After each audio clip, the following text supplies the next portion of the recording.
Is aging just deconditioning? I've been quoted for that, which is hilarious. I did a podcast, Is Normal Aging Just Deconditioning? And I would say kind of, some of it.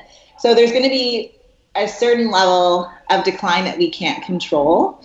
But that being said, we also know that sedentary behavior goes up by a lot as we get older, especially into our 50s, 60s, 70s. And so we have almost 70% of our community dwelling older adults in Canada who are completely sedentary, do zero activity.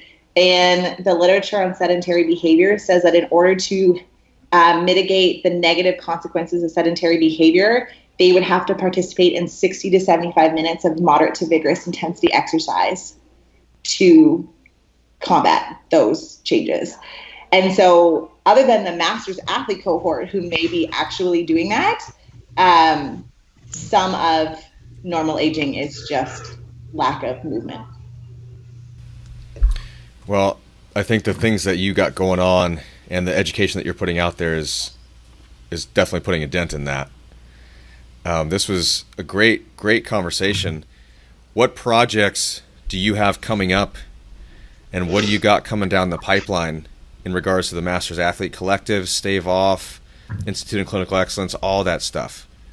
Yeah, so I'm really trying to grow the Masters Athlete Collective. I think the goal for me is to get between 500 and 1,000 profiles of people across 40s, 50s, 60s, 70s, 80s, 90s, 100s I would love, who are continuing to participate in sport.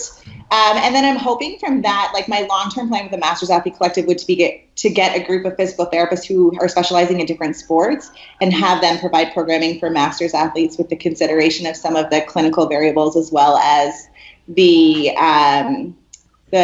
performance side of things and kind of blend the two together. In terms of the Institute of Clinical Excellence, I've actually just taken on a second course. So I teach the Modern Management of the Older Adult course, which is a live and an online cohort, which works we kind of have the hashtag old not weak, where we're trying to really push the progressive overload part for exercise prescription with the geriatric population. And then we actually just launched a pregnant and postpartum athlete course, which I'm going to be leading. So what we saw, and this comes true in the Masters Athlete, there's so much about peeing on the platform and all that kind of stuff. What we saw as a huge gap was we have internal pelvic floor physical therapists, and then we have orthopedic physical therapists who don't even want to touch it, who are just like, no, I'm going to refer, but sometimes they're not asking the right questions. So the idea with this course is for individuals who don't want to be internal pelvic floor physical therapists, how can we help our pregnant and postpartum moms still continue to be active and participate and perform, considering all of the changes that happen through a woman's body as she goes through pregnancy and into that postpartum period.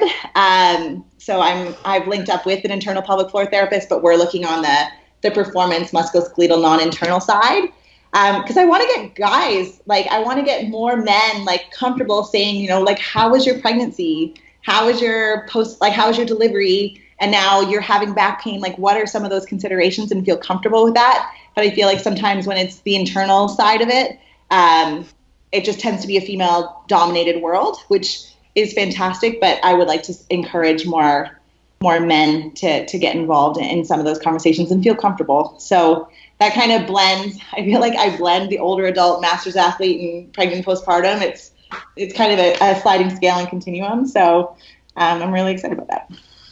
That is really exciting. My wife went through both pregnancies, powerlifting the entire time. And that conversation and being able to broach those topics is vitally important for us to continue to move forward in that realm. So yeah, it's really exciting stuff. There was a social media post that came up about how women should be fined for peeing on the platform. And yeah, it was a female coach that had said it, and there was quite a backlog, there's still some education, I think, to be had in that world. But I was even getting messages. So I weightlifted up until probably about 32 weeks pregnant I was obviously changing some of the variables, and that's what we talk about in the course. But I would get people saying, "Aren't you afraid you're going to miscarriage?" And I was like, "What? Like, that literature is so old. Like, I can't believe that this is still like being asked of me." And so there's definitely a need there. So that's cool that your wife was powerlifting through both pregnancies, because I'm still lifting 3 to 4 times a week, and this baby's about to pop out. So yep. We made a couple changes, some considerations. One of the biggest ones is she's a conventional puller, and as she got more pregnant, we just kept bringing the feet closer to cheating and sumo. And it just kept with it. And you make modifications as it goes. And that we ran into the same thing. You know, aren't you afraid you're going to hurt the baby? Aren't you afraid you're going to miscarriage? And that's still getting perpetuated, not just by coaches but physicians, OBGYN. It's the whole community that's still part of one of the narratives. So it needs to be addressed. Yeah, my last weightlifting meet was at 8 weeks pregnant. Was I 8 or 10? Something like that.